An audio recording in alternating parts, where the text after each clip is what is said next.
Among the major European clubs, Bayern for decades stands alone courtesy to their discernible style of management. The German giants always spends money on transfers in a controlled, measured, almost metronomic way, consistently avoiding overpayment. The famous or infamous, it depends from a point of view, tendency to buy players from the Bundesliga neighbors could be explained exactly this way. The prices on quality players in Germany, in general, are much cheaper than in England, Spain and Italy. On top of that, the best footballers from these countries rarely make themselves available for a transfer to Bayern, given the club's firm policy on salaries. It was hard, practically impossible, to get a really big sum of money from the former team's manager Uli Hoeneß, and it's equally tough to persuade the current bosses in the form of Hasan Salihamidzic and Oliver Kahn in this regard. Christian Zigi, Toni Kroos, David Alaba in the past, and Niklas Süle these days could eagerly prove it. The famous quotes of Hoeneß epitomizes the club's philosophy, which is, despite the obvious stinginess, really effective.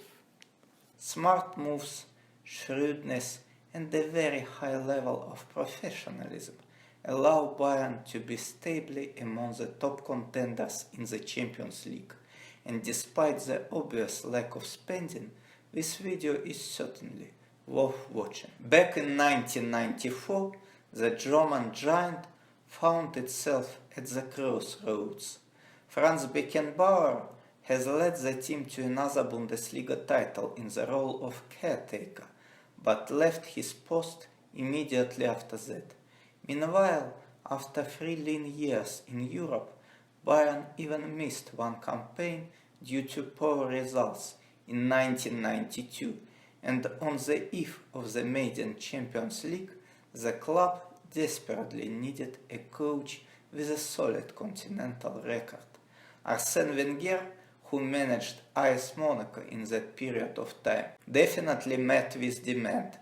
In addition, the tall Frenchman was fluent in German, and his style of play, with an emphasis on good and witty passing, could have provided continuity after Beckenbauer's departure.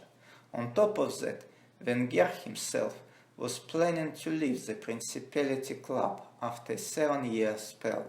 Everything was verbally agreed and the contract all but signed, but in the last possible moment, Giovanni Trapattoni suddenly came into play.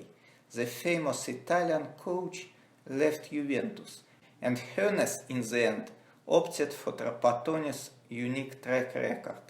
Wenger had to stay at AS Monaco, but managed to retain his job only for a few weeks, and after that has been fired and went to Japan before his famous tenure at Arsenal. 1994 was a life-changing year for Bayern in almost every possible way.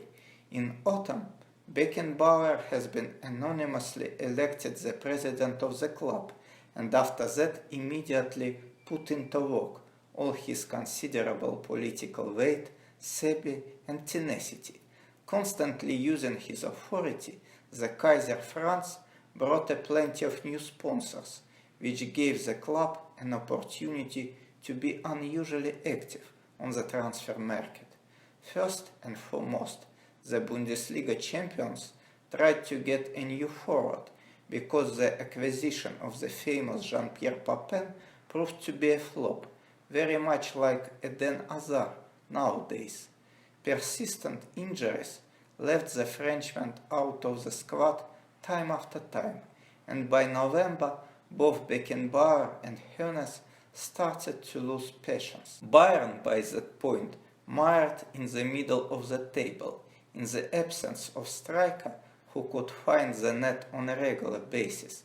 Trapattoni, with his typical Italian approach, was unable to construct an attacking play properly. In search of a replacement to Papin, the Munich bosses tried to get Dennis Bergkamp, who in his turn had a nightmare time at Inter Milan. In fact, the 1994-1995 season was easily the worst in the Dutchman's distinguished career. The German club offered about $7.5 million for Bergkamp, a record fee for Bayern back at the time, but Inter asked for 12, and after that the negotiations were effectively over. As a result, Bayern elected to loan in Emil Kostadinov from Porto, but the problem of leg goals hasn't gone anywhere.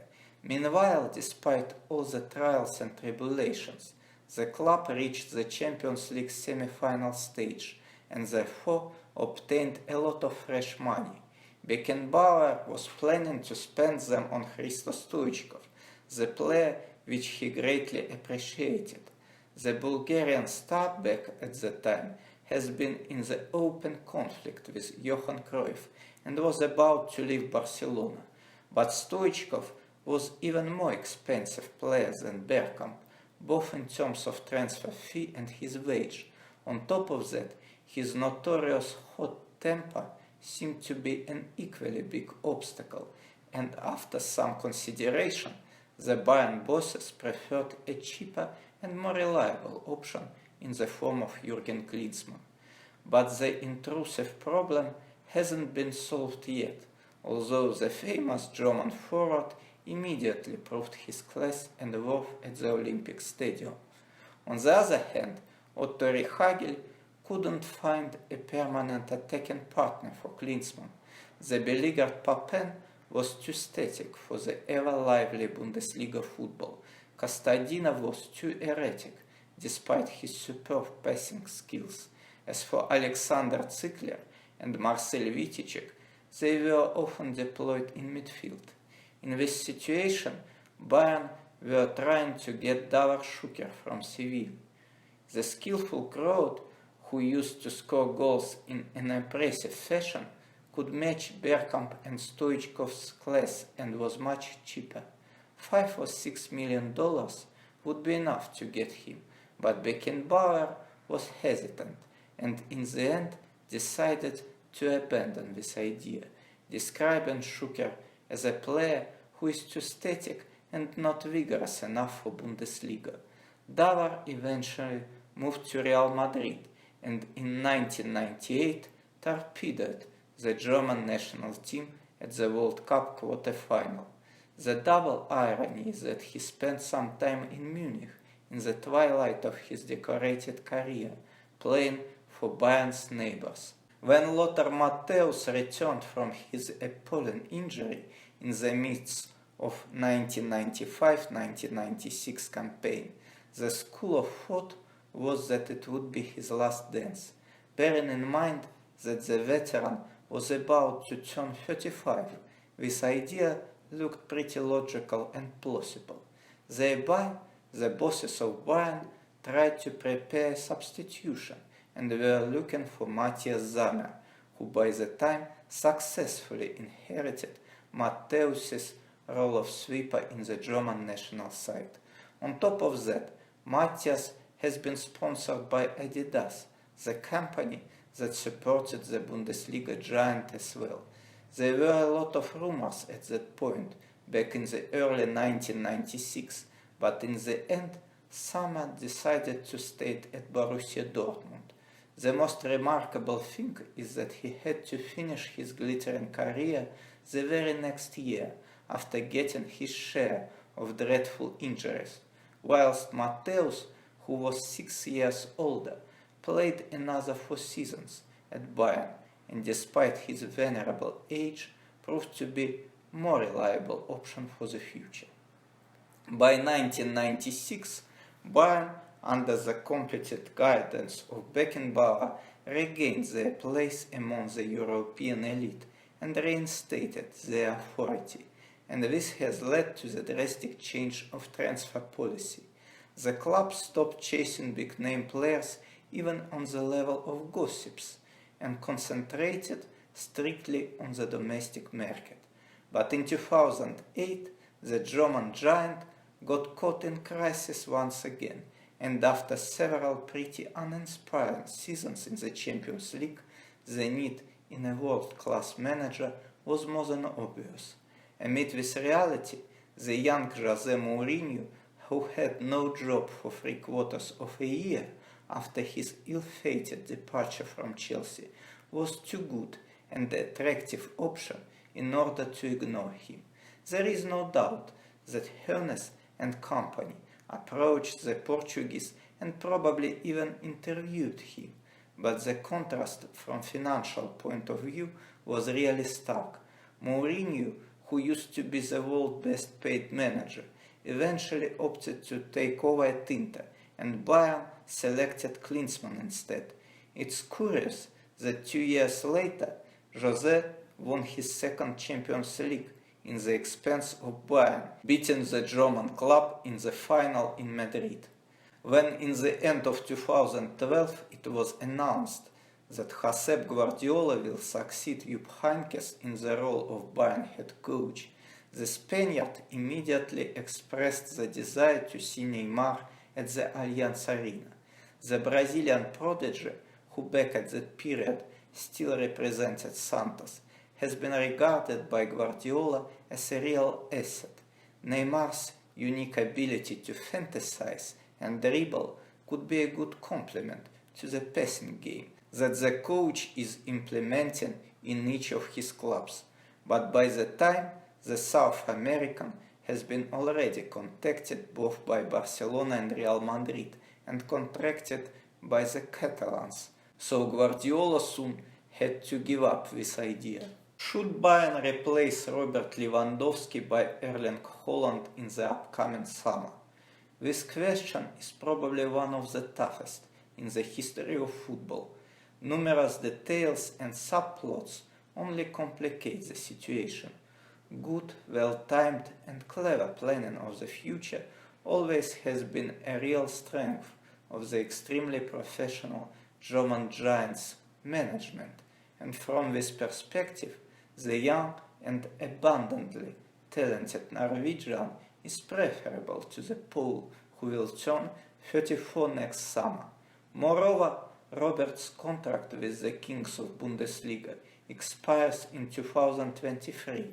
As for Haaland, he will be available for a fee of around 70-75 million euros, which even wouldn't be a record spending for the penny-pinching Bayern. But it's not that simple. Firstly, Lewandowski is in form of his life now, breaking seemingly eternal Gerd Müller's record last term. Currently, he is on fire again, and firmly intends to stay in this vein. Given how smart, evenly gifted and careful to his body he is, the Pole probably has at least 2 years of world-class football in him, maybe even 3 or 4, who knows. In the situation when 3 other attacking players constantly and obediently run and press for him each game, Robert could conserve his energy and therefore retain his form for a long period of time. On the other hand, the main stumbling block in the case of getting Haaland would be his potential salary and agent commission, bearing in mind how obnoxious and greedy the Norwegian's manager Mina Raiola is during the negotiation process. It's doubtful that bosses of Bayern will find an agreement with him and fulfill his huge demands. It would be more than appropriate to add that Khan and Salihamidzic are in no hurry at all to prolong the current Lewandowski's contract for exactly the same reason. Robert and his entourage are asking for a long-term luxurious deal with increased wage, so it's not by any means a transparent and easy predictable situation. Knowing how Bayern board normally likes to operate, it would be logical to suggest that they will opt to wait for another year and then decide, depending on Lewandowski's form and productivity, whether it makes sense or not to renew the Pole's contract. On the other hand, if he will seek the pastures new, The German champions could go incisively for Holland in the next few months.